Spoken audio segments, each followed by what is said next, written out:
Hello everyone, let us start with the JEE Main 2023 top PYQ session of straight line. अब 2023 में बिल्कुल basic बिल्कुल easy question पूछे गए हैं स्ट्रेट लाइन में। वैसे तो हमने 2024 का सेशन भी देखा था कि उसमें भी सर मोस्टली ना इजी लेवल के क्वेश्चंस ही थे, बस एक दो क्वेश्चंस थे जो थोड़े से ज़्यादा चैलेंजिंग थे। बट 2023 में उससे भी ज़्यादा इजी लेवल के क्वेश्चंस पूछे गए हैं। अगेन एक आधा क्वेश्चन आपको देखने को मिलेगा जो थोड़ा सा डिसेंट लेवल का है, otherwise most of the questions are very basic in nature. Yes, तो कोई बात नहीं, टारगेट तो हमारा वही है कि सर जो भी थोड़े से भी अच्छे लेवल के क्वेश्चंस पूछे गए हैं वो हमें कवर करने हैं और कोशिश करनी है मेजर वैरायटी ऑफ क्वेश्चंस हम कवर कर लें, मेजर कंसेप्ट्स हम कवर कर लें ताकि एक पूरे चैप्टर की हमारी रिवीजन हो जाए। राइट, तो स्टार्ट कर रहे हैं, लेट अस से starting with question number 1। Statement read करो, बिल्कुल आसान क्वेश्चन है, सोल्व करना स्टार्ट करो, बताओ क्या आंसर आ रहा है आपका। यस, साथ साथ में आंसर बताते जाओ, सोल्व करते जाओ। Let us see the straight lines L1 and L2 pass through the origin, ठीक है, and trisect the line segment of the line. Trisect का मतलब पता है कि सर तीन इक्वल पार्ट्स में डिवाइड करेगा उसको। Trisect the line segment of the line between the axis, ठीक है, ये भी समझ में आ रहा है। एक ना मैं साथ में डायग्राम भी बना ही देता हूं चलते चलते, देख लो किस टाइप की लाइन है। x intercept is 5 and y intercept is 9। So suppose this is the line, this point is 5,0 and this point is 0,9। तो इस लाइन सेगमेंट को ट्राइसेक्ट करने की बात हो रही है ना, a एंड b। तो ट्राइसेक्ट का मतलब कि सर एक पॉइंट मान लो ये वाला, एक पॉइंट ये वाला, तो ये तीनों डिस्टेंसेस आपस में इक्वल हो जाएंगे। p मान लेते हैं, q मान लेते हैं, राइट, ठीक बात है। और मुझे ये भी पता होता है कि अगर ये ट्राइसेक्ट कर रहा है तो P पॉइंट इस लाइन सेगमेंट को किस रेशियो में डिवाइड करेगा सर, 1:2 में डिवाइड करेगा। तो अगर मेरा मन करेगा मैं सेक्शन फॉर्मूला से P पॉइंट के कोऑर्डिनेट्स फाइंड कर लूंगा। सिमिलरली Q पॉइंट 2:1 में डिवाइड कर रहा है, इसके कोऑर्डिनेट्स भी आ जाएंगे। तो इतनी सिचुएशन क्लियर है, ये सारी चीजें मैं फाइंड करना जानता हूं। आगे देखते हैं। If m1 and m2 are the slopes of the lines L1 and L2। अच्छा, L1 L2 कौन सी लाइंस थी? Passing through the origin and trisecting the line segment, ठीक है, ओरिजिन से ज्वाइन करवाना था इसको, तो इसको ज्वाइन करवा दिया हमने और इसको ज्वाइन करवा दिया। एक का नाम L1 बोला गया, एक का L2। Done. m1 and m2 are the slopes of the lines L1 L2, ठीक है सर, इनके स्लोप्स भी फाइंड हो जाएंगे, कोई बड़ी बात नहीं है। Then the point of the intersection of the line this with L lies on.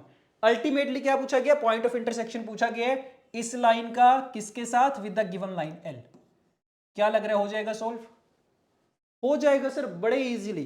L की इक्वेशन तो मेरे पास है ही है, बस मुझे ना ये वाली इक्वेशन फाइंड करनी है और इसके लिए दो चीजें चाहिए होंगी, m1 चाहिए और m2 चाहिए।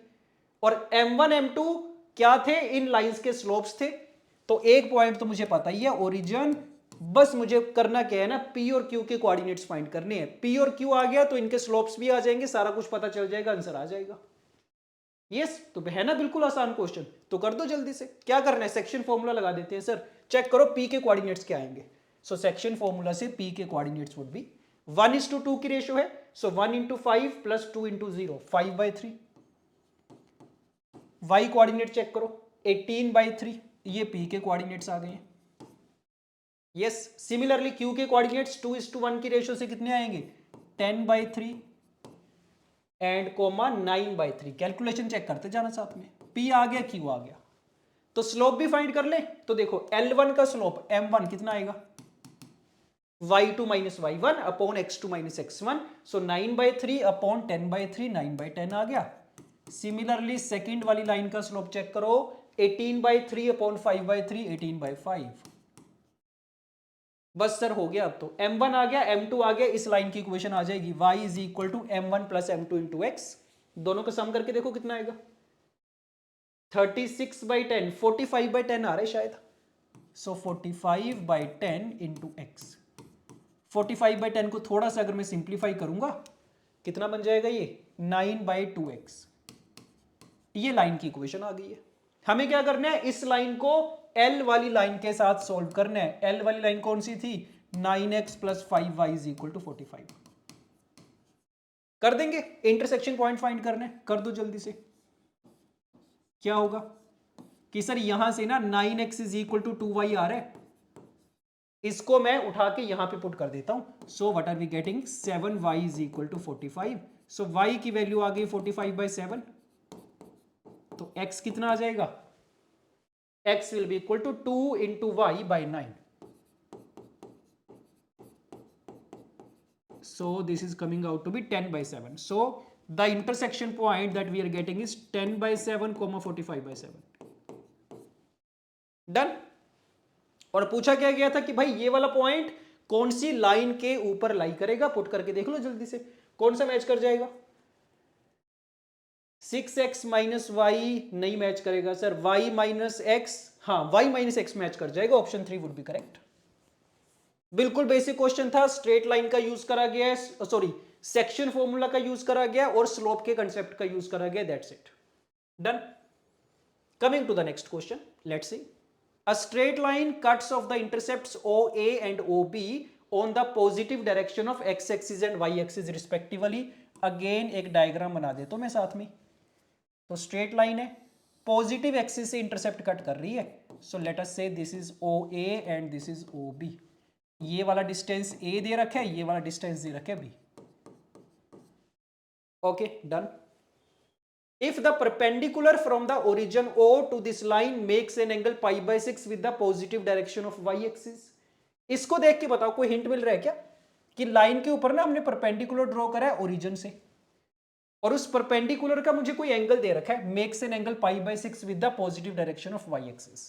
तो देखो क्या सिचुएशन है, ये परपेंडिकुलर मैंने ड्रॉप करा, पॉजिटिव y एक्सिस ये है ना, पॉजिटिव y एक्सिस, इससे बनने वाला एंगल कितना है π/6। डन। क्या हिंट मिल रहा है इसको देख के बताओ मुझे जल्दी से। याद करो, जो equations of straight line different forms में हम लिखते हैं उसमें से एक फॉर्म कौन सी होती है, नॉर्मल फॉर्म होती है सर। याद आया, ये ना काफी रेयरली यूज करते हैं तो कई बार हम भूल जाते हैं। क्या होती है नॉर्मल फॉर्म, देखो एक बार, ये होता है x cos alpha plus y sine alpha is equal to p. यहां पे अल्फा कौन सा एंगल होता है, alpha is the angle made by this perpendicular with the positive direction of the x axis, इसका नाम होता है अल्फा। और पी क्या होता है, P is this perpendicular distance. तो याद रखा करो जब भी ऐसी बात आएगी ना कि परपेंडिकुलर ड्रॉप करा गया ओरिजिन से और कोई ना कोई एंगल दे रखा है, हमेशा मैं नॉर्मल फॉर्म का यूज कर सकता हूं। तो इस केस में क्या कुछ पता है मुझे, अगर ये π/6 है ना सर, तो अल्फा की वैल्यू π/3 आ जाएगी। तो ठीक है, लाइन की इक्वेशन का मुझे थोड़ा सा बेसिक आइडिया लग गया है, x cos π/3 plus y sine π/3 is equal to p. Yes done.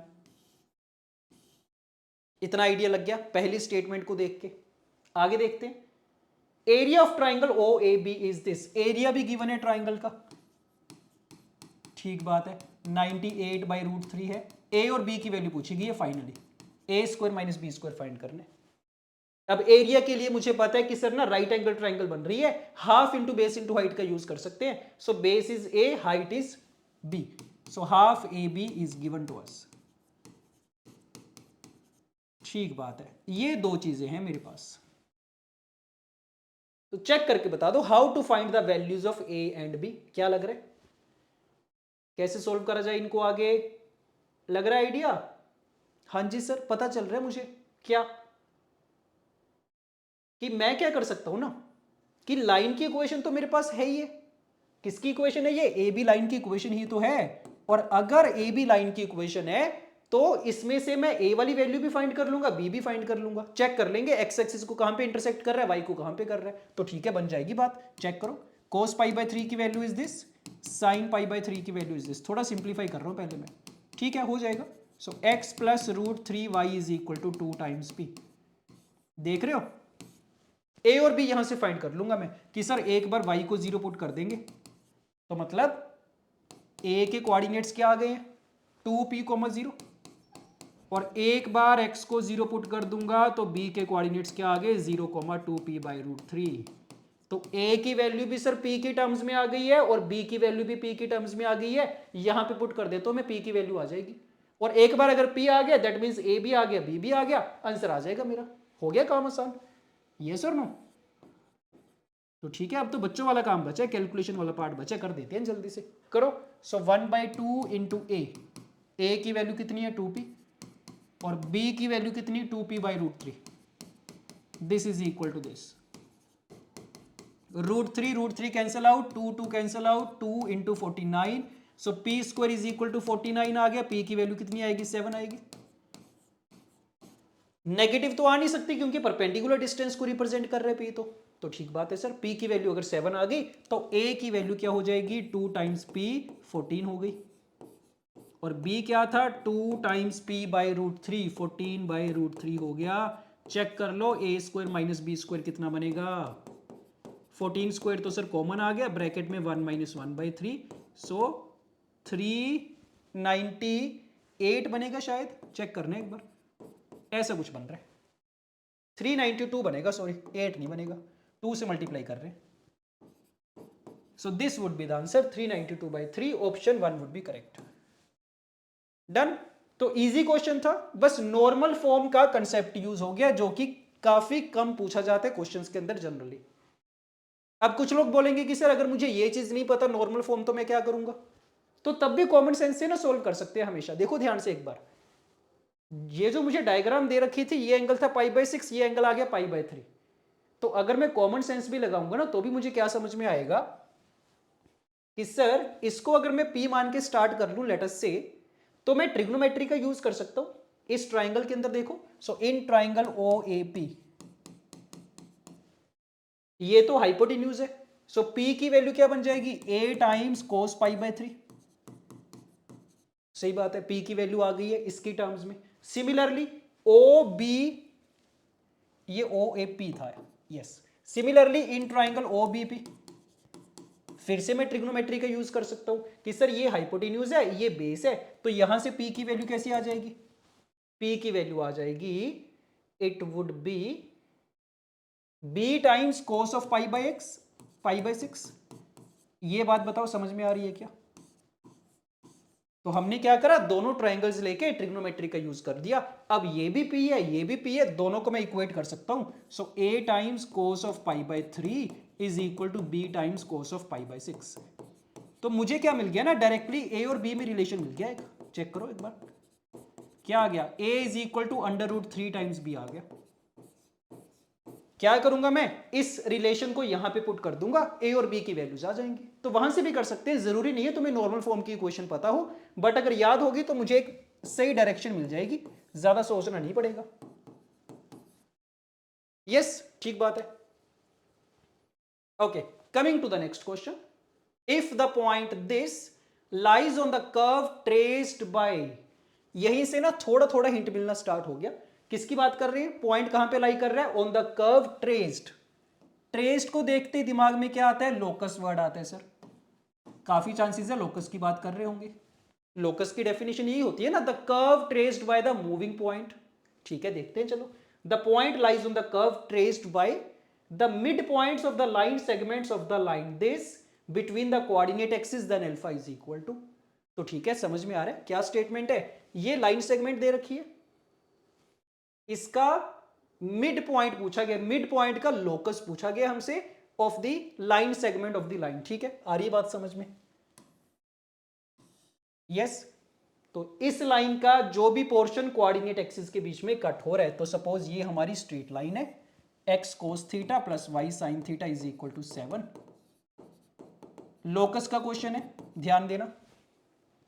किसका लोकस पूछा गया कि सर ये वाला पॉइंट अगर a और b है ना, तो इसके मिड पॉइंट का लोकस पूछा गया।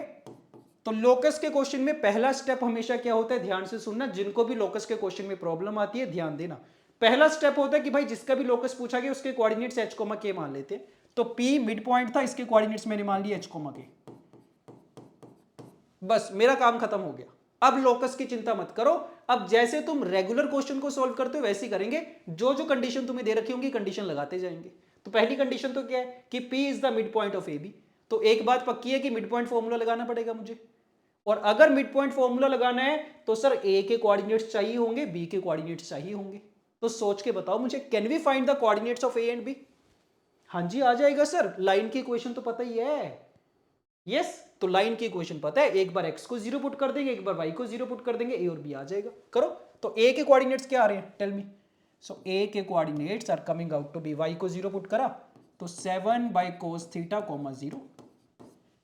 एक बार x को 0 पुट करेंगे तो b के कोऑर्डिनेट्स आ गए 0,7 बाई साइन थीटा।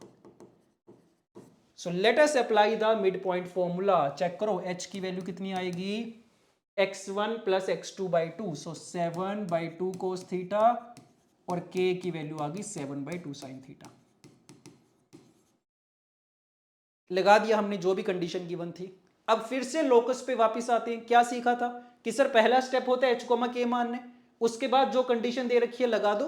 फाइनली क्या करना होता है, लोकस का मतलब कि सर h और k में ना रिलेशन चाहिए होता है मुझे। अब ये मेरा नेक्स्ट टारगेट है, h और k को आपस में रिलेट करवाना है, और ये जो एक्स्ट्रा इंफॉर्मेशन है, जो एक्स्ट्रा वेरिएबल थीटा है, इसको एलिमिनेट करना है। So now the target is to eliminate theta.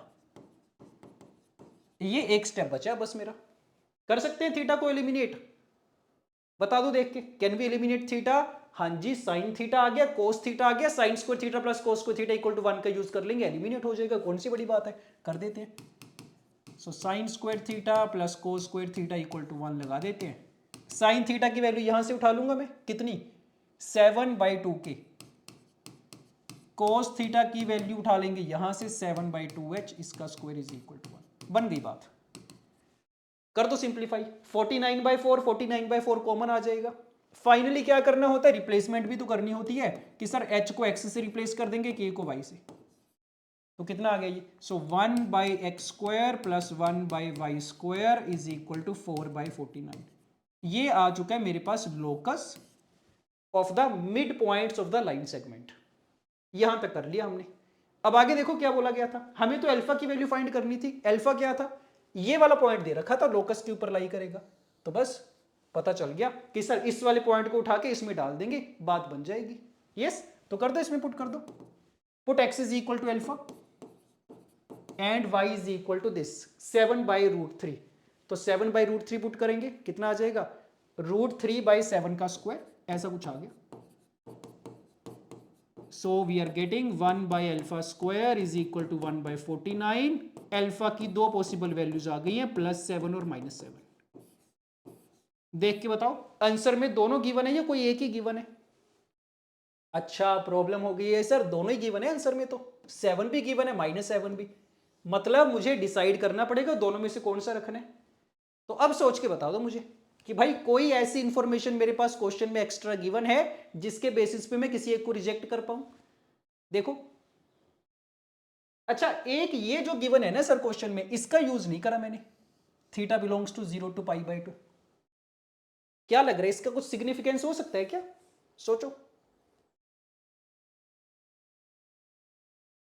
कैसे यूज करूंगा इसको मैं। देखो अगर मैं थोड़ा सा ध्यान दूं ना, ये जो अल्फा था, अल्फा किसकी वैल्यू रखी है हमने, एक्स की वैल्यू रखी है। ध्यान से सुनना, ये जो अल्फा था हमारे पास, अल्फा क्या था, एक्स की वैल्यू में पुट करा है हमने, एक्स कोऑर्डिनेट था। और ये जो एक्स था ये कहां से आया मेरे पास चल के, एक्स तो सर एच से आया, एक्स और एच तो सेम ही चीज थी। और एच जो था उसकी वैल्यू थी 7 बाई 2 कोस थीटा। तो सर क्योंकि थीटा 0 से पाई बाई 2 के बीच में लाई कर रहे हैं ना, तो कोस थीटा की वैल्यू तो कैसी होगी, पॉजिटिव ही होगी। और अगर कोस थीटा की वैल्यू पॉजिटिव है मतलब एच कैसा होगा, एच पॉजिटिव हो जाएगा। हाँ जी सर, पता चल गया मुझे कि अल्फा ना पॉजिटिव नंबर होना चाहिए, नेगेटिव नहीं हो सकता। तो ये मेरा रूल आउट हो गया, option 1 would be 4 would be correct. तो यहां से मुझे आइडिया लग गया। डन। तो क्वेश्चन इजी था, बस लास्ट वाले स्टेप पे आके थोड़े गलती होने के चांसेस थे अगर मैं ध्यान से नहीं देखूंगा तो याद रखना नेक्स्ट टाइम से, लोकस के केस में, लोकस का जब भी क्वेश्चन आएगा 3 स्टेप्स फॉलो करे जाएंगे। पहला स्टेप h कोमा k मानेंगे, सेकंड स्टेप जो भी कंडीशन दे रखी है उसको लगा देंगे, और उसमें जो भी एक्स्ट्रा वेरिएबल होगा उसको एलिमिनेट कर देंगे, एंड फाइनली थर्ड स्टेप क्या, h को x से रिप्लेस करना है, k को y से रिप्लेस करना है। Okay fine, done. Coming to the next question. A triangle is formed by x axis, y axis and the line this। ठीक है सर, ये ट्राइंगल तो बना लूंगा मैं, कोई बड़ी बात नहीं है। x intercept is 20, y intercept is 15, ये बन गया। So triangle O A B की बात कर रहे हैं ना ये, ठीक बात है। then the number of points a comma b which lie strictly inside the triangle, triangle के अंदर लाई करने चाहिए, where a is an integer and b is a multiple of a। अच्छा, ये थोड़ी सी स्पेसिफिक सी कंडीशन दे रखी है कि भाई a इंटीजर होगा और b क्या होगा, मल्टीपल ऑफ a होगा। तो डेफिनेटली कोई ना कोई रोल होगा इसका क्वेश्चन में, कोई डाउट ही नहीं है। ओके, तो फाइंड क्या करना है, number of points p find करने की, भाई ऐसी कितनी वैल्यूज हो सकती है a और b की, so that this point lies inside the triangle. देख के बता दो कहां से स्टार्ट करें, है कोई आइडिया? क्या नोटिस कर पा रहे हैं, कौन सा कंसेप्ट के ऊपर बेस्ड क्वेश्चन है कि sir position of 2 points with respect to a line वाला जो कंसेप्ट होता है ना उसके ऊपर बेस्ड लग रहा है। यस, सही बात है। तो क्या करें, कौन कौन सी कंडीशंस लगाएं ताकि इस पॉइंट को इसके अंदर रखा जाए? पहली कंडीशन तो कि सर फर्स्ट क्वाड्रेंट में है, सही बात है, तो a should be positive, b should be positive. पहली कंडीशन तो ये दिख रही है मुझे, कोई डाउट ही नहीं है, राइट। अच्छा, और अब देखो ए को मैंने पॉजिटिव कर दिया, मतलब क्या हो गया कि सर वाई एक्सिस से राइट हैंड साइड पे तो आ गया, बी एक्सिस को पॉजिटिव कर दिया मतलब एक्स एक्सिस के ऊपर तो आ गया। अब एक काम और करना पड़ेगा कि ये जो पॉइंट है ना ये इस लाइन के नीचे वाली साइड आना चाहिए। तो ये वाली कंडीशन कैसे लगाएं, that the point is below this line. क्या करेंगे, पोजीशन ऑफ अ पॉइंट का कंसेप्ट यूज करेंगे सर। और मुझे ना 2 पॉइंट्स चाहिए होते हैं कंसेप्ट यूज करने के लिए, एक लाइन चाहिए होती है। तो लाइन तो मेरे पास है, पॉइंट ए कॉमा बी है, दूसरा पॉइंट कौन सा यूज कर लेंगे, ओरिजिन को यूज कर लेंगे। तो कैन आई से कि भाई इस लाइन के रिस्पेक्ट में, कौन सी लाइन है, 3x + 4y = 60, इस लाइन के रिस्पेक्ट में O and P should be on the same side, yes और नो। तो इससे ये इंश्योर हो जाएगा कि पॉइंट P नीचे की तरफ आएगा। तो नीचे की तरफ भी है, फर्स्ट क्वाड्रेंट में भी है, पक्का हो गया कि सर ट्रायंगल के अंदर ही लाई करेगा हमेशा। तो बस बन गई ये बात, सेम साइड का कंसेप्ट लगाना आता है हमें। क्या करेंगे, दोनों पॉइंट्स को उठा के लाइन की इक्वेशन में डाल देंगे, दोनों की मल्टीप्लीकेशन ग्रेटर देन 0 होनी चाहिए। तो करो, ओरिजिन को पुट करो पहले इसमें। सो 3 × 0 + 4 × 0 -60, और P पॉइंट को पुट कर देते हैं A, B। So 3A + 4B -60 <0। Yes, हो जाएगा सॉल्व, इनइक्वालिटी का क्वेश्चन बन गया। ये नेगेटिव नंबर है, डिवाइड करेंगे तो इनइक्वालिटी से रिवर्स हो जाएगी। सॉरी मैंने गलत कर दिया, क्या <0 नहीं था, ग्रेटर देन 0 था। ये सेम साइड पे करना है तो <0 सो माइनस से डिवाइड करा, we are getting 3A + 4B -60 = 0। ये इनइक्वालिटी आ गई मेरे पास, हो जाएगा अब तो सॉल्व, यस और नो। क्या करें, इनइक्वालिटी एक ही है, वेरिएबल 2 हैं सर, बट कोई बात नहीं, कंडीशन तो मेरे पास सही है। अब मुझे पता है कि मैं हिट एंड ट्रायल का यूज करता जाऊंगा, ये वाली कंडीशंस को फॉलो करते जाएंगे। तो करें स्टार्ट, ए इंटीजर होना चाहिए, बी ए का मल्टीपल होना चाहिए। तो बता दो कौन कौन से केसेस बनेंगे, क्या आइडिया लग रहा है? तो वैल्यूज पुट करनी स्टार्ट कर दें क्या? ठीक है, कर देते हैं सर। ए से स्टार्ट करूंगा मैं, ए की वैल्यू फिक्स करते जाएंगे, उसके कोरस्पोंडिंग बी की वैल्यूज फाइंड करते जाएंगे। तो कहां से स्टार्ट हो सकता है, ए = 1 से स्टार्ट करना पड़ेगा, 0 तो हो नहीं सकता। अगर ए की वैल्यू 0 हो गई, वाई एक्सिस पे आ जाएगा, ट्राइंगल के अंदर नहीं रहेगा। तो लेट अस स्टार्ट विद ए = 1। बता दो, अगर ए की वैल्यू 1 है, बी की पॉसिबल वैल्यूज क्या क्या आ सकती है? तो 1 के मल्टीपल तो सारी होते हैं सर, 1 2 3 4 आती जाएंगी सारी वैल्यूज। मैक्सिमम कहां तक आएगा, टेल मी। अगर a की वैल्यू 1 है, देखो यहां से a की वैल्यू 1 है तो ये 57 बन गया, b की मैक्सिमम वैल्यू 14 तक जा सकती है ना, ये लो। तो यहां से कितने पॉइंट्स आ गए मेरे पास, 14 पॉइंट्स तो यहां से आ गए, डन। उसके बाद a को 2 फिक्स कर दो, चेक करो b की कौन कौन सी वैल्यूज आएंगी। अब ध्यान रखना, b सिर्फ 2 का मल्टीपल ले सकते हैं, 1 नहीं ले सकते, 3 नहीं ले सकते, 5 नहीं ले सकते, 2 का मल्टीपल लेना है। तो b की वैल्यूज क्या क्या आएंगी, 2 आएगी, 4 आएगी, 6 आएगी, कहां तक जा सकती है मैक्सिमम, चेक करो। तो a को अगर 2 रखेंगे, ये कितना बनेगा, 6 बनेगा, ये कितना हो गया, 54 हो गया। तो b की वैल्यू 13 तक जा सकती है शायद, तो मतलब 12 तक जा सकती है, राइट। तो कितनी वैल्यूज आ गई यहां से, 6 वैल्यूज आ गई है। फिर पुट कर देते हैं a = 3, बस ठीक है। अब मुझे आइडिया लग गया कि कैसे अप्रोच करना है, अब हो जाएगा। तो b की वैल्यूज क्या होंगी, 3 के मल्टीपल्स होंगे, 3 6 9 एंड सो ऑन। मैक्सिमम कहां तक जा सकते हैं देख लो, 3 पुट करा है तो 9 हो गया, 51 हो गया, तो 12 तक तो जा ही सकते हैं, ठीक है सर। 3, 6, 9, 12 चार ही वैल्यूज आएंगे, चार वैल्यूज यहाँ से आ गई हैं। Then a is equal to 4 के लिए चेक करो, a इज इक्वल टू 5 के लिए करते जाओ,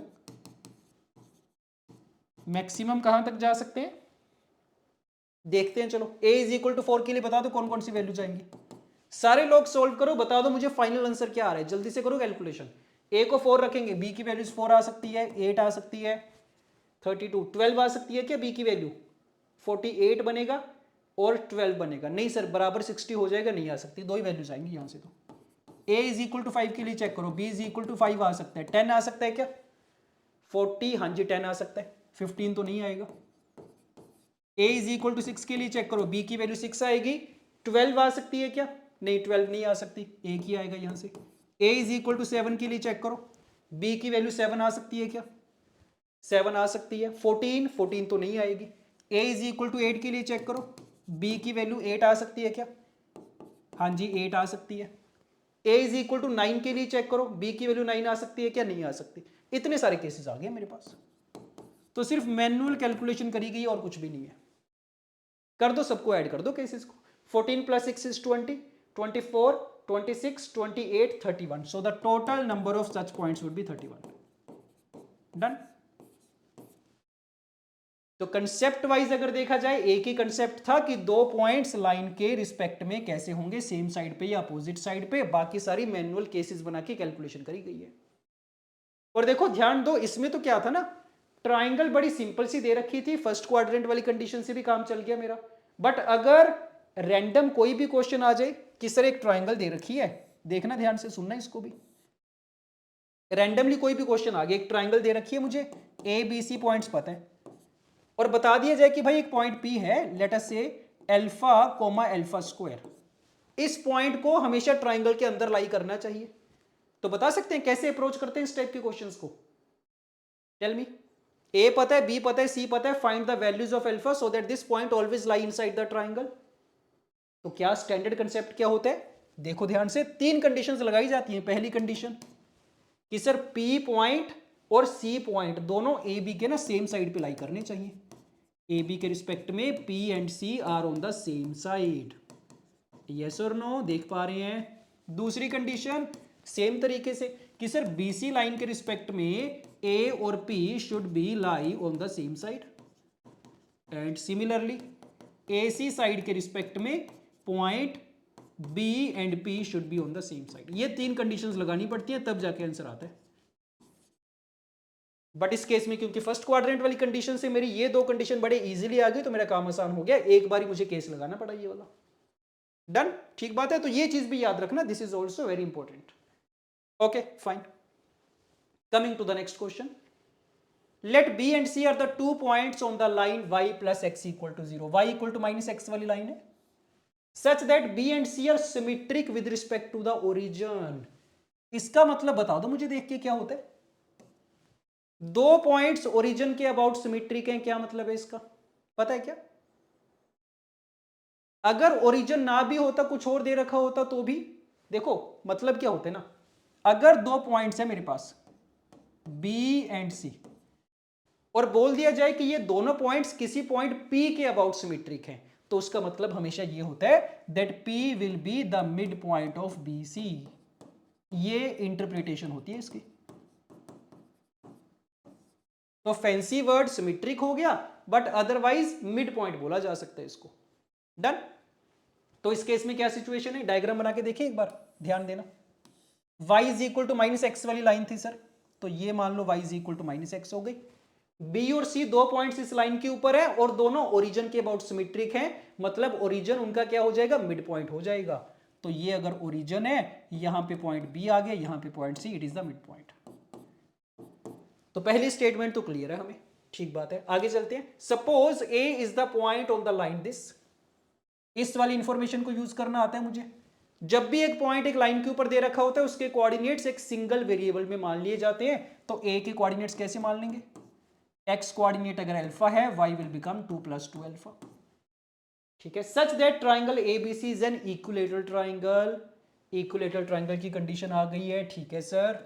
then the area of triangle ABC is, area पूछा गया। अब एरिया ऑफ इक्विलेटरल ट्रायंगल भी पता होता है मुझे, क्या? देखो एक बार ध्यान से कि सर अगर एक इक्विलेटरल ट्रायंगल एबीसी है ना, जिसकी साइड लेंथ ए है, तो इसका एरिया का फॉर्मूला होता है √3/4 a²। एक तो ये रिजल्ट मैं याद रखूंगा, पता ही होता है वैसे तो हमें।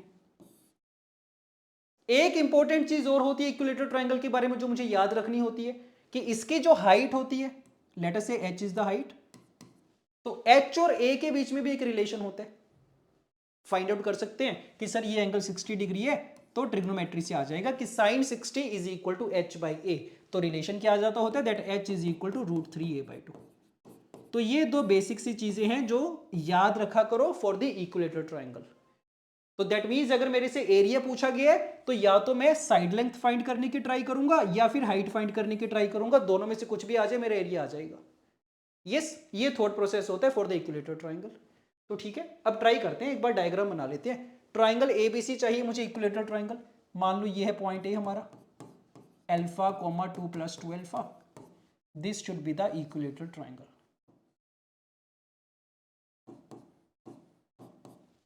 टेल मी, क्या करा जाए?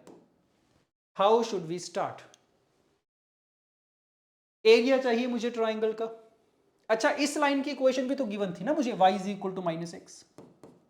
ठीक है सर, फिर से सेम चीज यूज कर देंगे कि B पॉइंट इस लाइन के ऊपर है, तो B के कोऑर्डिनेट्स तो मैं एज्यूम कर ही सकता हूं। कैसे मान लें?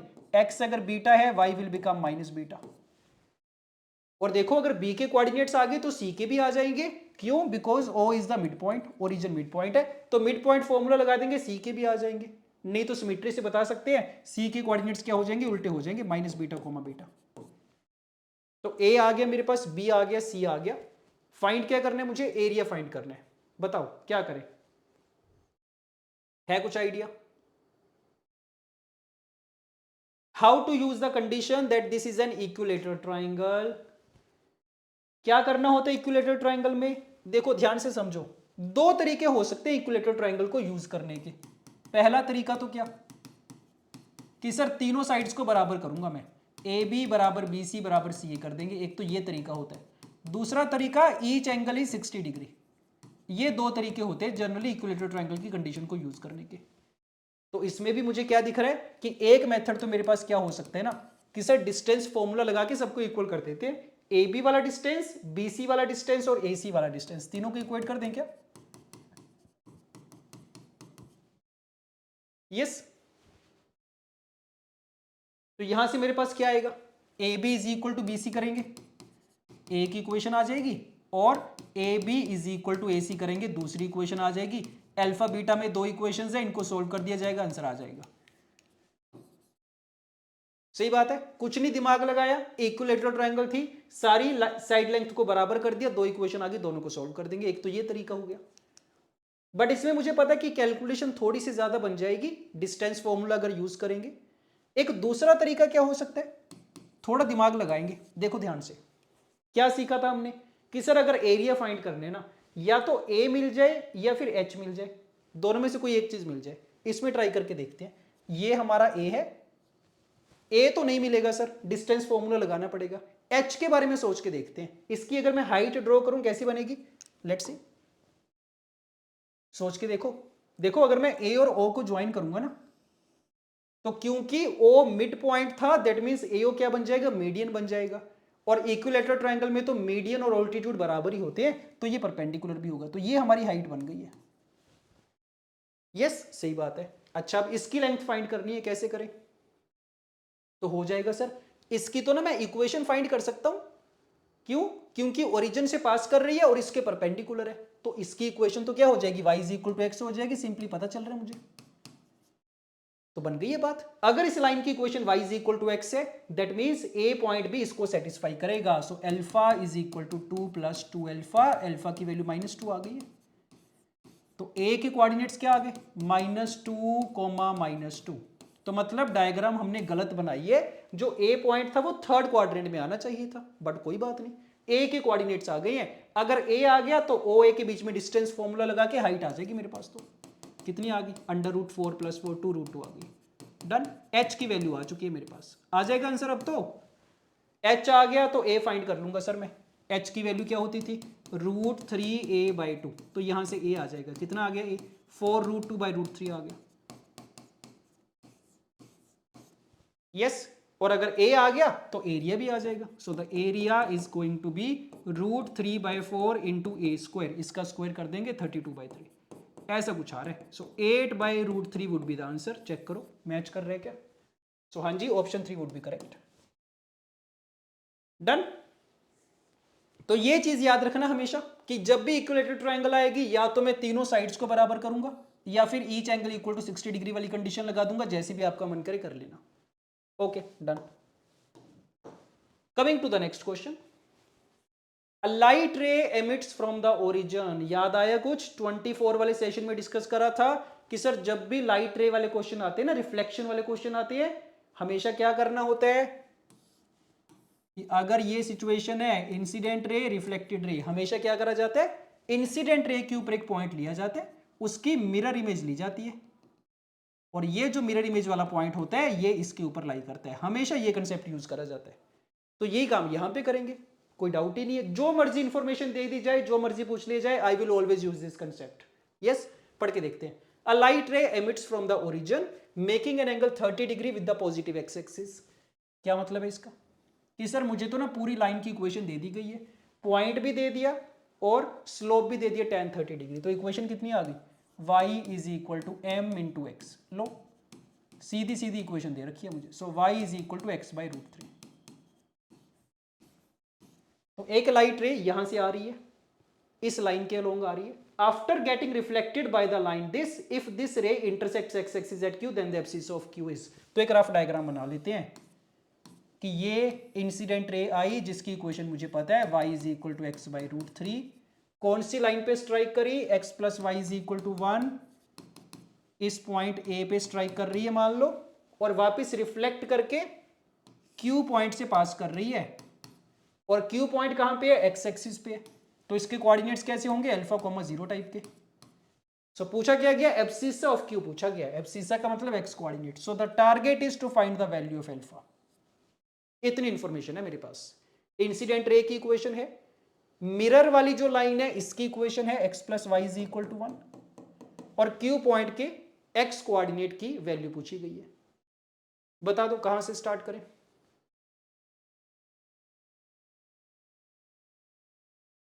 एक चीज तो सर समझ में आ रही है कि अगर मैं चाहूं तो A पॉइंट तो फाइंड कर लूंगा। क्यों, क्योंकि इस लाइन की इक्वेशन है, इस लाइन की इक्वेशन है, दोनों के इंटरसेक्शन पॉइंट फाइंड कर देंगे, A पॉइंट आ जाएगा। सही बात है, बिल्कुल ठीक है।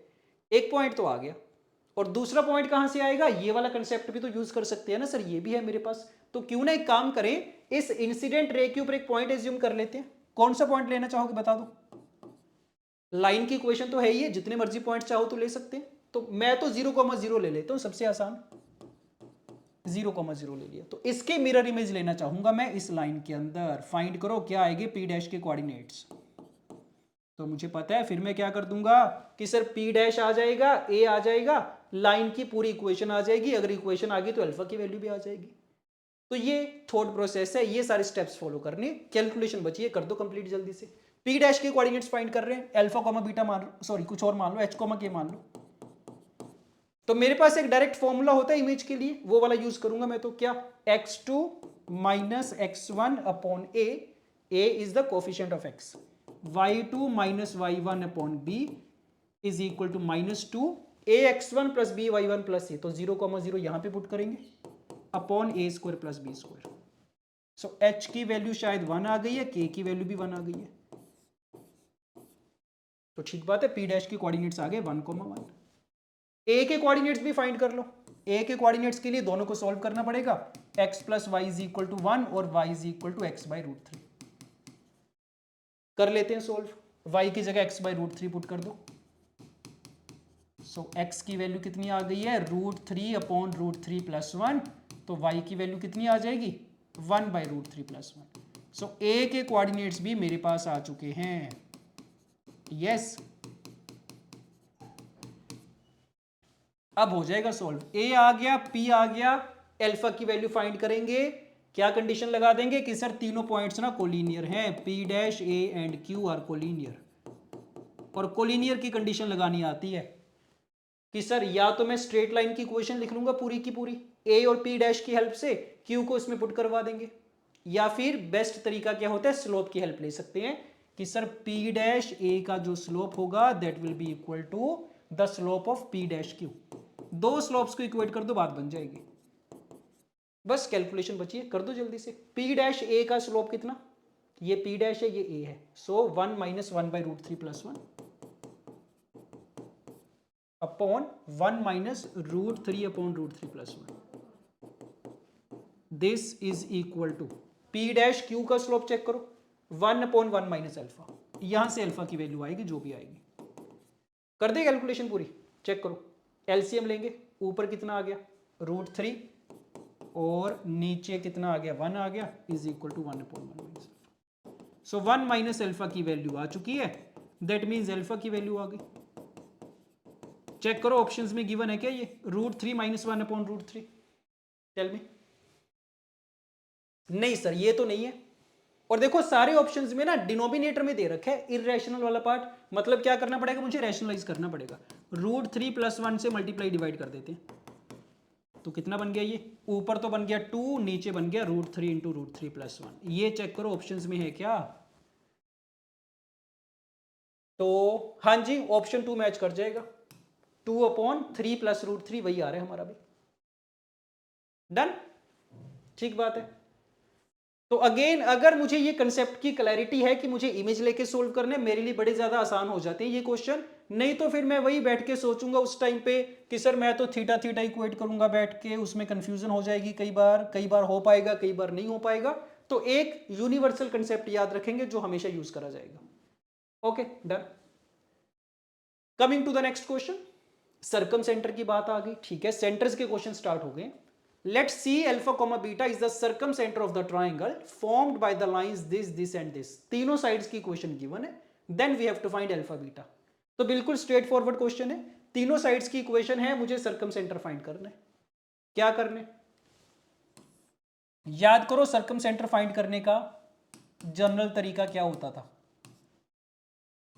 क्या कि सर पहला काम क्या करूंगा, तीनों साइड्स की इक्वेशन है ना, उसकी हेल्प से मैं तीनों वर्टिसेस फाइंड करूंगा सॉल्व करके, सही बात है। उसके बाद अगर सर्कम सेंटर O है, x, y मान लेंगे, तो मुझे पता है प्रॉपर्टी होती है सर्कम सेंटर, अल्फा, बीटा दे रखे, चलो मान लेते हैं। तो क्या होता है, प्रॉपर्टी होती है सर्कम सेंटर की कि इसका तीनों वर्टिसेस से जो डिस्टेंस होगा वो बराबर होगा। सो OA बराबर OB एंड OB बराबर OC, ये दो कंडीशंस लगाई जाती है। यहां से अल्फा बीटा में एक रिलेशन आ जाता है, यहां से दूसरा सॉल्व हो जाता है। ये स्टैंडर्ड प्रोसेस है जब भी सर्कम सेंटर फाइंड करना हो। तो बता दो हो जाएगा क्या, हाँ जी सर, तीनों साइड्स पता ही है, इक्वेशंस पता है, तीनों पॉइंट्स फाइंड करूंगा मैं ABC, डिस्टेंस फॉर्मूला लगाऊंगा, अल्फा बीटा में एक इक्वेशन आएगी, दूसरी लीनियर इक्वेशंस ही आएंगी, सॉल्व कर लेंगे, अल्फा बीटा आ जाएगा। एक तो ये तरीका हो गया, पता है सॉल्व हो जाएगा, बट ये भी पता है कैलकुलेशन बड़ी ज्यादा बनेगी, लेंथी बनेगा। दूसरा तरीका क्या होता है,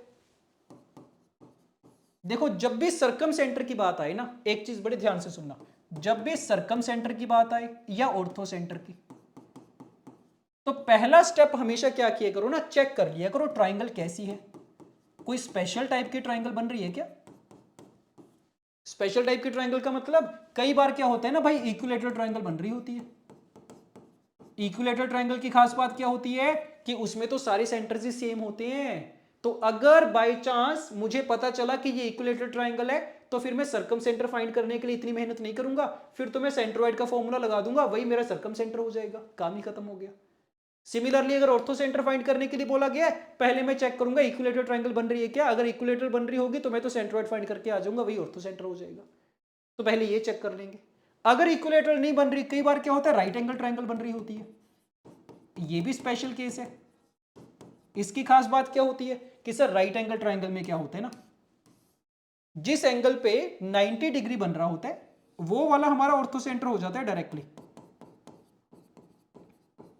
और जो हाइपोटेन्यूज का मिड पॉइंट होता है वो डायरेक्टली क्या हो जाता है, सर्कम सेंटर हो जाता है। तो ये खास बात होती है राइट एंगल ट्राइंगल की। तो अगर मेरी ट्राइंगल राइट एंगल ट्राइंगल बन रही है, फिर भी मेरी कैलकुलेशन आसान हो जाती है, सारा कुछ नहीं फाइंड करना पड़ता मुझे। तो ये पहला स्टेप किया करो हमेशा। अब चेक करो, सर्कम सेंटर पूछा गया है, जल्दी से चेक करके बता दो क्या ये राइट एंगल ट्राइंगल बन सकती है। देख के पता चल रहा है सर इक्वेशंस को। इसका स्लोप कितना -4/3, इसका स्लोप कितना 3/4, m1 into m2 is equal to -1 है, राइट एंगल ट्राइंगल बन गई बात। मुझे इतना सारा प्रोसेस नहीं करना पड़ेगा, मेरा काम आसान हो जाएगा। देखो मैं एक रफ डायग्राम बनाता हूं। तो एक साइड है 4x + 3y is equal to 69 और दूसरी 4y - 3x is equal to 17। ये दोनों परपेंडिकुलर है और जो तीसरी बच गई वो हाइपोटेन्यूज हो जाएगी। क्या लग रहा है क्या करोगे अब? हमें तो सर सिर्फ AC का मिड पॉइंट ही फाइंड करना है, यही होगा मेरा सर्कम सेंटर। तो अल्फा कॉमा बीटा, तो क्या करें, बस A और C फाइंड कर लेते हैं, B फाइंड करने की तो जरूरत है ही नहीं है। A और C फाइंड कर लो, मिड पॉइंट फॉर्मूला लगा देंगे, आंसर आ जाएगा। यस, कर दो जल्दी से। A पॉइंट फाइंड करने कैसे करें? X की वैल्यू उठा के यहां पे पुट कर रहा हूं मैं। So 4 into this plus 3y is equal to 69। कितना बन गया ये?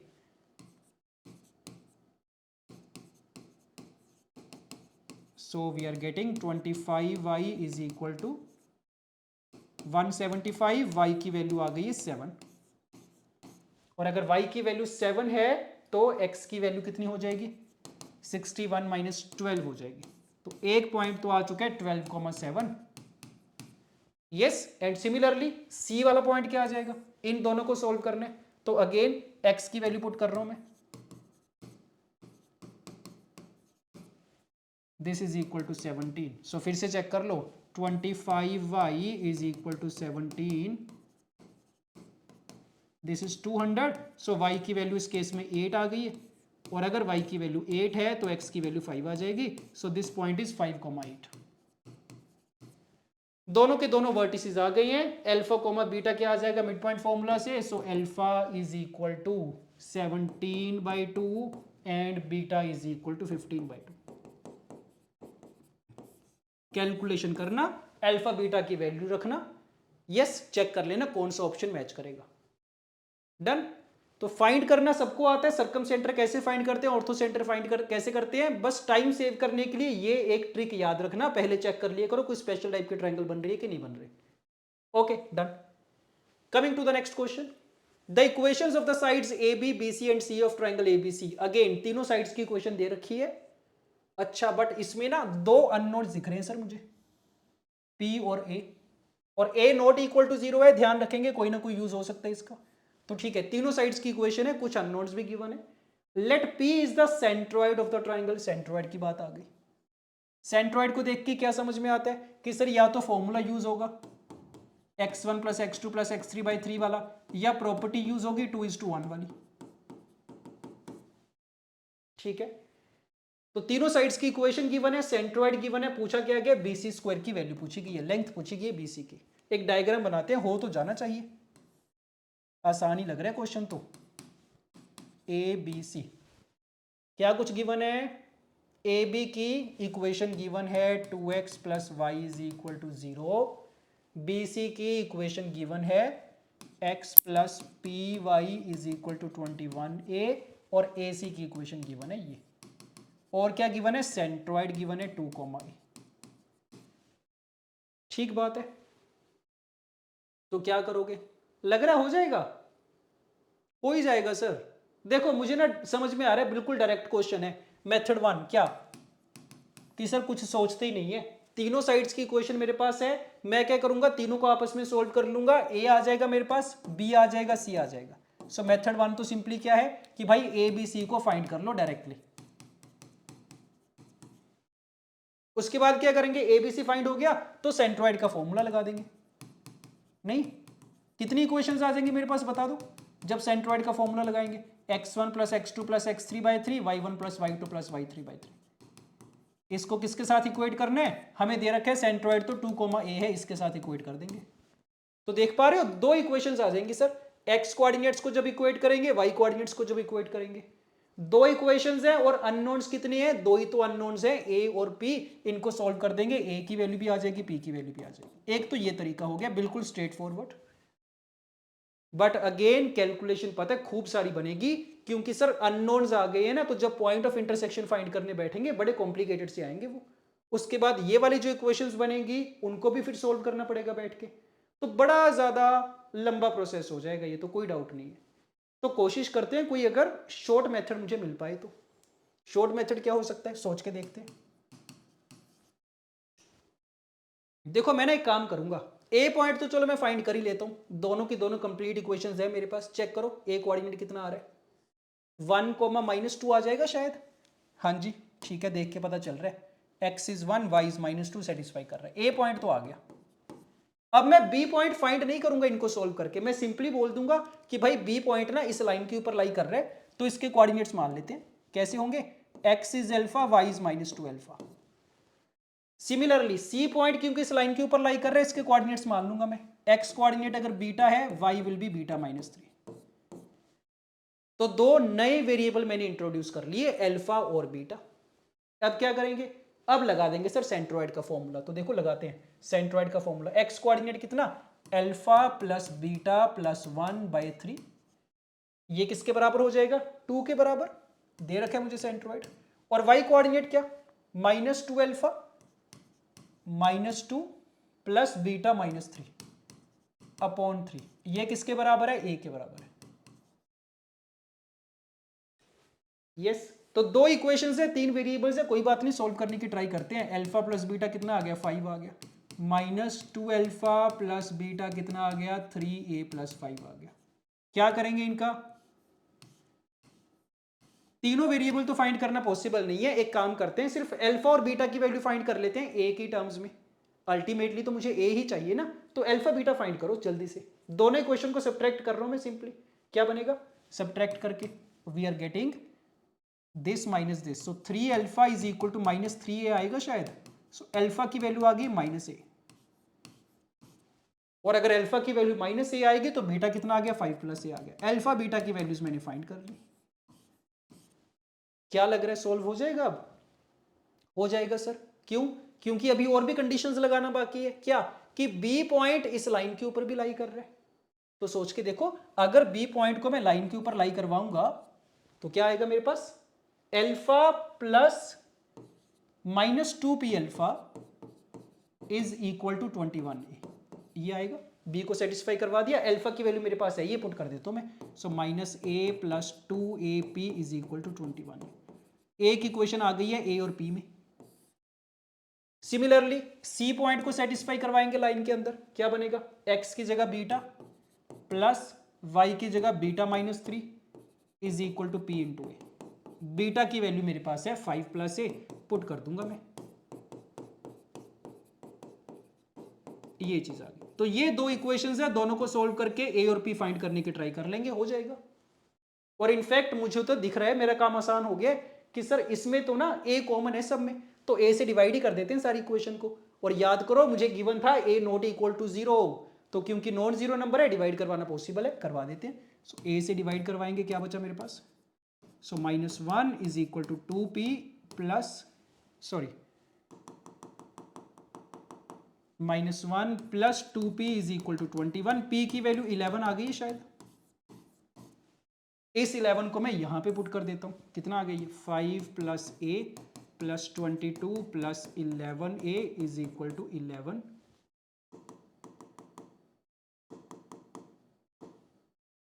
11p is equal to 11p। अच्छा ठीक है, सॉरी, माई बैड। एक काम करते हैं सर, p इंटू ए तो डायरेक्टली कैंसिल आउट हो रहा है। अच्छा अब आसान हो गया। So 5 + a + 2p is equal to 0। तो यहां से a की वैल्यू आ रही है मेरी, कुछ गड़बड़ करी है शायद मैंने। x is beta, y is beta -3 is equal to, यहां पे 21a था, सो सॉरी। ठीक है, कैलकुलेशन ध्यान से करनी पड़ेगी, कर दो। p की वैल्यू मैं डायरेक्टली यहां पे पुट कर रहा हूं, p इज इक्वल टू 11। तो क्या बनेगा, दिस विल बिकम बीटा की वैल्यू कितनी थी, 5 + a plus p is 11, beta -3 is a + 2 is equal to 21। यहां से a की वैल्यू आएगी। So 22 plus 5 is 27 plus 12a is equal to 21a। A की वैल्यू शायद 3 आ रही है। डन। p आ चुका है, a आ चुका है, दैट मीन्स b के कोऑर्डिनेट्स आ गए, c के कोऑर्डिनेट्स आ गए। यस, सो अल्फा की वैल्यू आ गई है -3 और बीटा की वैल्यू आ गई है 8।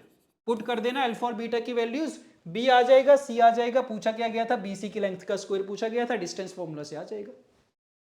ओके, तो थोड़ा सा कैलकुलेशन बेस्ड क्वेश्चन था, बट यस अगर मैं मेथड 1 से अप्रोच करूंगा खूब टाइम लगेगा उसमें, इसमें फिर भी उतना ज्यादा टाइम नहीं लगा मुझे। तो कंसेप्ट वही याद रखेंगे कि सर जब भी एक पॉइंट एक लाइन के ऊपर लाई कर रहा होता है उसके कोऑर्डिनेट्स एक सिंगल वेरिएबल में एज्यूम कर लेते हैं। Okay fine.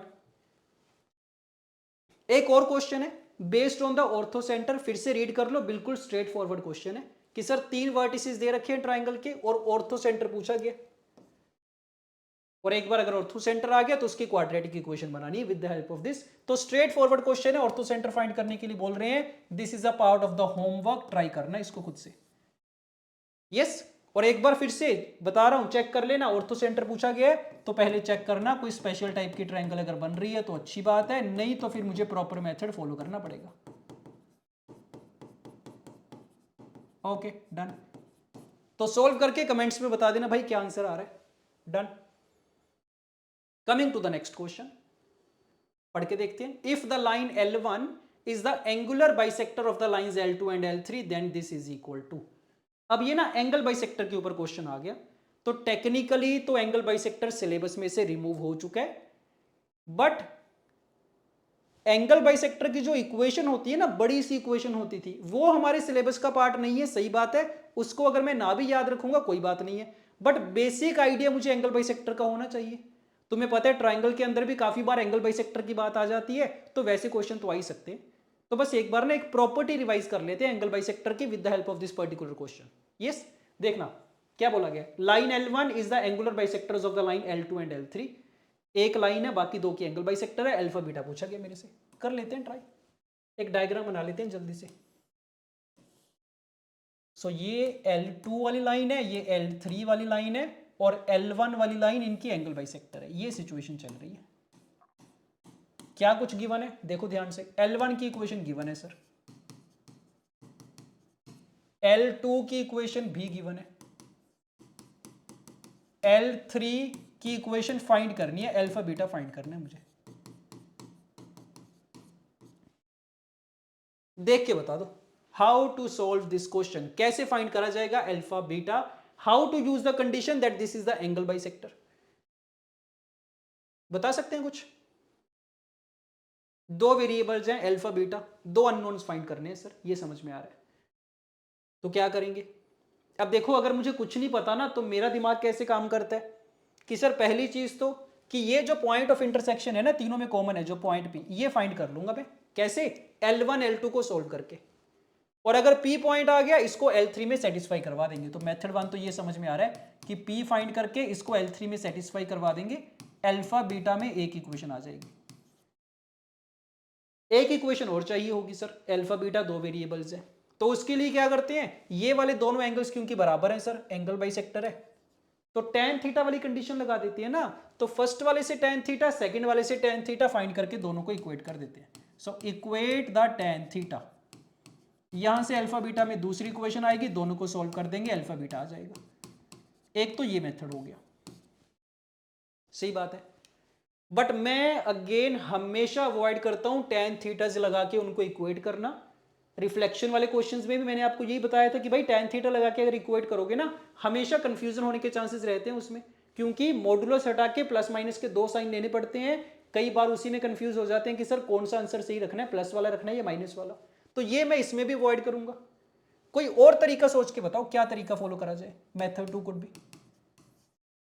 पी पॉइंट तो देखो मैं फाइंड कर ही लूंगा, उसमें तो कोई डाउट नहीं है। इस एंगल बाइसेक्टर वाली कंडीशन को यूज करने का कोई दूसरा तरीका समझ में आ रहा है क्या? याद करो, ट्राइंगल के अंदर सीखा था हमने, 2024 वाले सेशन में भी डिस्कस करा था, क्या कि सर एंगल बाइसेक्टर की ना प्रॉपर्टी होती है कि अगर मैं L2 वाली लाइन के ऊपर कोई भी एक पॉइंट ले लूंगा, A मान लो, और इस पॉइंट की मैं मिरर इमेज फाइंड करूंगा L1 के अंदर, तो वो जो मिरर इमेज है ना वो दूसरी लाइन के ऊपर जाके लाई करेगी। ये प्रॉपर्टी होती है भाई। याद आया? नहीं याद आया तो नेक्स्ट टाइम से याद रखूंगा मैं। तो ट्रायंगल के क्वेश्चंस में भी ये आपको हेल्प करेगा कि मान लो एक ट्रायंगल दे रखी है ABC और B का एंगल बाइसेक्टर दे रखा है, तो मैं हमेशा इसको कैसे यूज करता हूं कि सर A की जो इमेज बनेगी BC के अंदर, इस एंगल बाइसेक्टर के अंदर, वो BC के ऊपर लाई करेगी। तो ये प्रॉपर्टी याद रखना। तो इसमें भी यही काम कर लूंगा मैं।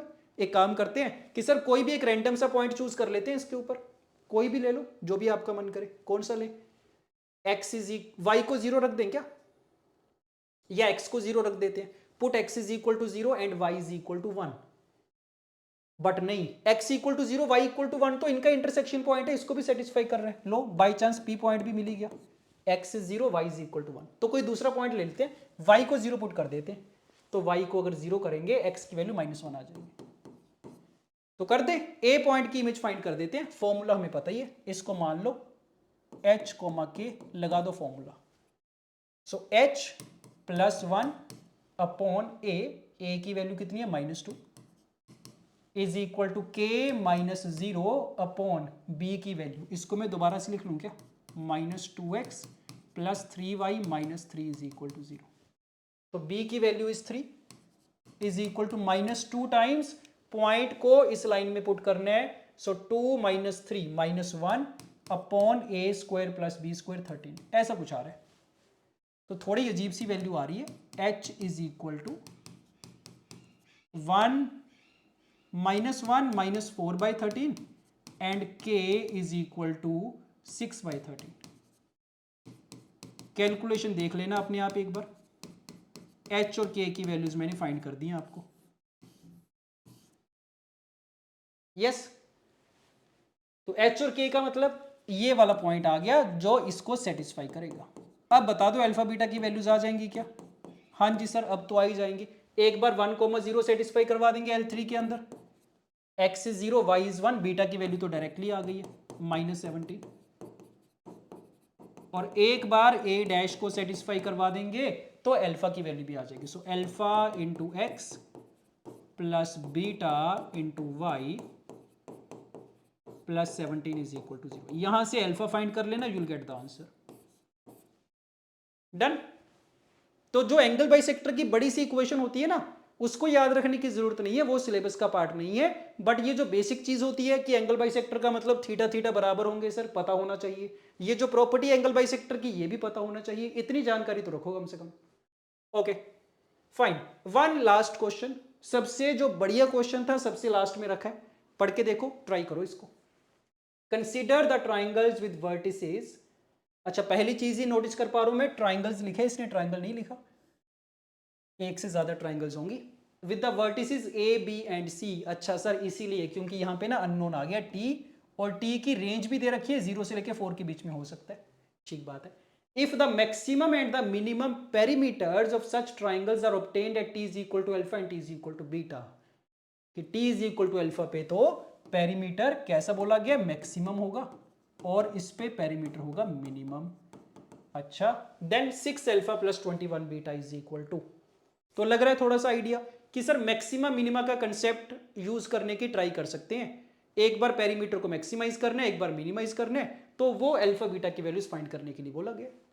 तो करते हैं एक बार ट्राई। देखने में तो ज्यादा मुश्किल नहीं लग रहा, पेरीमीटर तो फाइंड करना आता ही है, मैक्सिमा मिनिमा भी यूज करना आता ही है हमें। Let us try. So A point is 2,1, B is 0,0, C is T,4। T की रेंज का ध्यान रखना 0 से 4 के बीच में। अच्छा, तो पेरीमीटर क्या होता है देख लेते हैं एक बार ध्यान से। So perimeter is AB plus BC plus EC। इसको करना है मुझे मैक्सिमाइज और मिनिमाइज, दो चीजें करनी है। ठीक बात है सर। तो तीनों के तीनों साइड लेंथ तो आ ही जाएंगी मेरे पास डिस्टेंस फॉर्मूला से, कोई डाउट नहीं है। और देखो एक चीज तुम समझ पा रहे होगे कि सर ए बी की लेंथ तो फिक्स ही आएगी ना, ये तो चेंज थोड़ी होगी। तो ए बी को मैं क्यों साथ साथ में लेके चलूं? मेरा टारगेट तो बस बीसी प्लस एसी के लिए होना चाहिए, इसको मैक्सिमाइज करना है, इसको मिनिमाइज करना है। डन। तो इसको सॉल्व करके देखते हैं अभी तो हम बीसी प्लस एसी को, यही काम की चीज है हमारे। चेक करो। सो बीसी प्लस एसी, बीसी वाली लेंथ कितनी आ गई है, √(t² + 16 और ए सी वाली लेंथ कितनी आएगी, टी माइनस टू का स्क्वायर प्लस 9। ये फंक्शन आ गया जिसको मैक्सिमाइज और मिनिमाइज करना है। ध्यान दो इस पे, टी की रेंज दे रखी है 0 से 4। तो क्या लग रहा है, कैसे करोगे मैक्सिमाइज और मिनिमाइज, लग रहा है कुछ आइडिया? तो पता है सर, एक मेथड तो मेरे पास है ही है, डिफरेंशिएट कर दूंगा मैं फंक्शन को, इक्वल टू 0 पुट कर दूंगा, वहां से क्रिटिकल पॉइंट्स आ जाएंगे, वहां पे चेक कर लिया जाएगा कहां पे मैक्सिमम है कहां पे मिनिमम है। बस एक ही चीज का ध्यान रखना, जब तुम डिफरेंशिएट करके क्रिटिकल पॉइंट्स फाइंड करोगे तो सिर्फ 0 से 4 की रेंज के बीच के जो आएंगे वही रखने, बाहर वाले नहीं रखने मुझे। तो क्या लग रहा है, डिफरेंशिएट करके सोल्व कर देंगे? हाँ जी कर देंगे। ये मैं आपके ऊपर छोड़ रहा हूं, खुद से सोल्व करना, डेरिवेशन डिफरेंशिएशन नहीं कर रहा मैं बैठ के, ठीक बात है। अच्छा, अगर ऑब्जर्वेशन से थोड़ा देखा जाए तो लग रहा है आइडिया, ऑब्जर्वेशन से कुछ पता चल रहा है क्या, मैक्सिमाइज या मिनिमाइज कैसे होगा? ध्यान दो थोड़ा। अगर मैं सिर्फ इसकी बात करूं फर्स्ट वाले फंक्शन की, ये कब मैक्सिमम होगा? पक्की बात है sir, t is equal to 4 पे मैक्सिमम होगा। जब t की वैल्यू मैक्सिमम होगी ये भी मैक्सिमम हो जाएगा। ये वाली क्वांटिटी कब मैक्सिमम होगी? जब सर t माइनस टू का स्क्वायर मैक्सिमम होगा। और सोच के देखो, t माइनस टू का स्क्वायर मैक्सिमम कब होगा? 2 पे तो मिनिमम होगा, 2 से जितना दूर जाएंगे ना सर उतना मैक्सिमम होगा। और अगर मैं नोटिस करूं तो 0 पे भी मैक्सिमम आएगा, 4 पे भी मैक्सिमम आएगा। तो कहना इसे कि भाई ये जो पहली टर्म है ये t इज इक्वल टू 4 पे मैक्सिमम हो रही है, और ये भी तो t इज इक्वल टू 4 पे मैक्सिमम हो रहा है। 4 बोल दो 0 बोल दो एक ही बात है। तो फिर तो बात ही बन गई सर, एक सिंगल पॉइंट पे दोनों चीजें इंडिपेंडेंटली मैक्सिमम हो रही हैं, तो जो ओवरऑल क्वांटिटी है वो भी तो t इज इक्वल टू 4 पे मैक्सिमम होगी। कुछ करना ही नहीं पड़ा फिर तो मुझे। आ रही बात समझ में? तो अगर दो इंडिपेंडेंट चीजें हैं, इंडिपेंडेंट नहीं बोल सकते बट दो अगर डिफरेंट फंक्शन है वो सेम ही पॉइंट पे मैक्सिमम हो रहे हैं, तो ओवरऑल फंक्शन भी उसी पॉइंट पे मैक्सिमम हो जाएगा। सिमिलरली मिनिमा के बारे में सोच के देखो, डायरेक्टली पता चलेगा क्या, ये कहां पे मिनिमम होगा? t इक्वल टू 0 पे होगा सर। ये कहां पे होगा? t इज इक्वल टू 2 पे होगा। तो ओवरऑल फंक्शन कहां पे मिनिमम होगा, बता सकते हैं क्या? नहीं सर, मिनिमम के लिए नहीं बता सकते। एक अगर 0 पे मिनिमम हो रहा है, एक 2 पे हो रहा है। जैसे एग्जांपल के लिए अगर मैं तुमसे पूछूं कि भाई sine theta plus cos theta की मिनिमम वैल्यू क्या होगी, तो बता ही नहीं सकते डायरेक्टली। तो साइन थीटा कहां पे मिनिमम होगा कि sir theta is equal to 3π/2 पे हो जाएगा -1। कोस थीटा कब मिनिमम होगा? पाई पे मिनिमम होगा। तो जब तक दोनों सेम पॉइंट पे मैक्सिमाइज या मिनिमाइज नहीं हो रहे तो ओवरऑल फंक्शन के बारे में नहीं बताया जा सकता। सो मिनिमम का बताना यहां से पॉसिबल नहीं है। एक चीज मुझे डायरेक्टली पता चल गई है कि मैक्सिमम होगा 4 पे। तो अल्फा की वैल्यू तो आ गई बट बीटा की वैल्यू नहीं आ पाएगी। बीटा कैसे आएगा? डिफरेंशिएट करना पड़ेगा। एक तो ये चीज समझ में आ रही है मुझे। अब एक दूसरा तरीका सुनो, बड़ा इंटरेस्टिंग तरीका है, बड़े ध्यान से सुनना। मेथड 2 देखो, क्या करना था मुझे? BC प्लस AC को मैक्सिमाइज करना था या मिनिमाइज करना था। मिनिमाइज वाला केस देख लेते हैं, मैक्सिमाइज वाला तो मेरा हो भी चुका है ऑब्जर्वेशन से। अगर मुझे इसको मिनिमाइज करना है होगा क्या? देखो, दो डिस्टेंसेस के सम को जब भी मिनिमम करना हो तो एक चीज याद रखो कि सर अगर 3 पॉइंट्स है ना ABC, तो दो ही पॉसिबिलिटीज हो सकती हैं, या तो तीनों मिलकर ट्राइंगल बनाएंगे या फिर कोलिनियर होंगे। सही बात है कि नहीं है? अगर तो वो ट्राइंगल फॉर्म करेंगे तो मुझे पता है ट्राइंगल इनइक्वालिटी होती है, प्रॉपर्टी होती है कि sum of two sides is always greater than the third side, हमेशा BC से बड़ा होगा। बट अगर कोलिनियर हो जाए तो पॉसिबिलिटी है कि BC प्लस AC किसके बराबर हो जाए? मैंने कुछ गड़बड़ करी है क्या? हम BC से कंपेयर करना चाह रहे हैं ना, BC प्लस AC।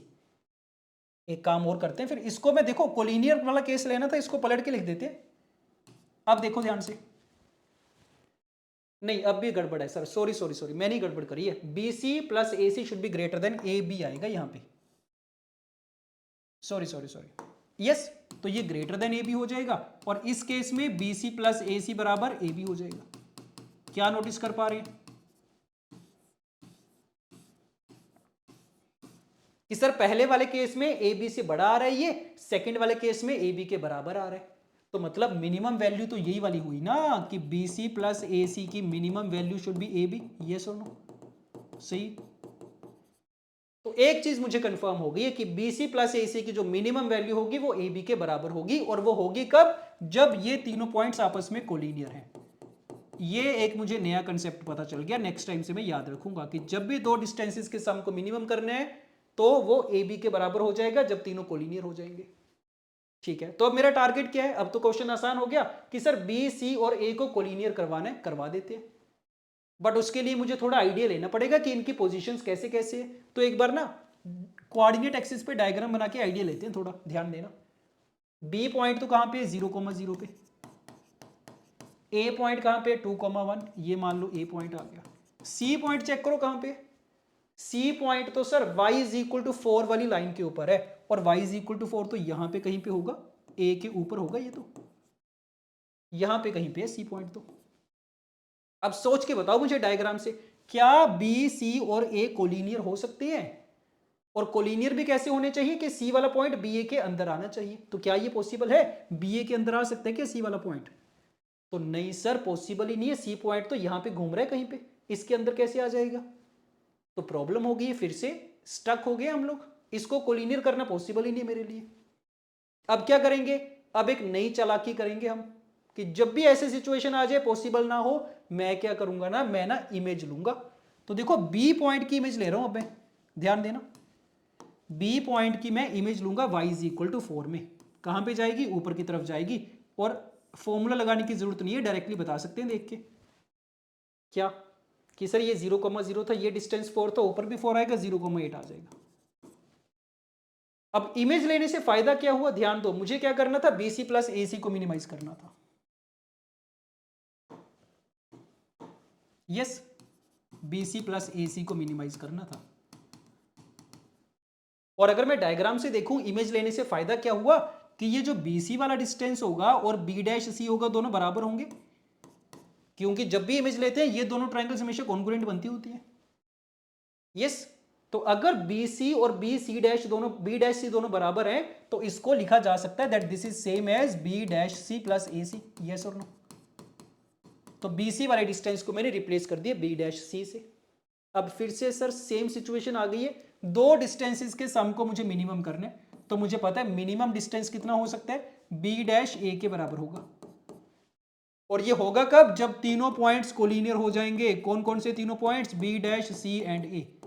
तो अब मेरा क्वेश्चन इसमें कन्वर्ट हो गया कि मुझे B', C और A को कोलिनियर करना है। क्या लग रहा है? B', C और A कोलिनियर हो सकते हैं? हाँ जी सर, अब तो हो ही सकते हैं।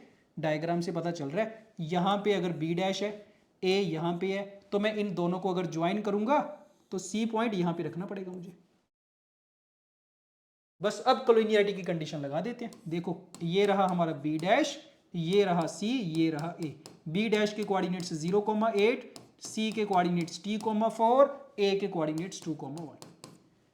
Now I can use the condition of collinearity, और वो लगानी आती है मुझे कि B', का जो स्लोप होगा that is same as the slope of AB'। कर दो कंप्लीट। B', का स्लोप कितना? 4/-t। This is equal to AB' का स्लोप कितना? 7/-2। तो t की वैल्यू 8/7 आ गई है शायद, चेक कर लेना। कैलकुलेशन सही है? हाँ जी सही लग रही है। तो बस बन गया काम मेरा। t इज इक्वल टू 8/7 पे क्या आ गया?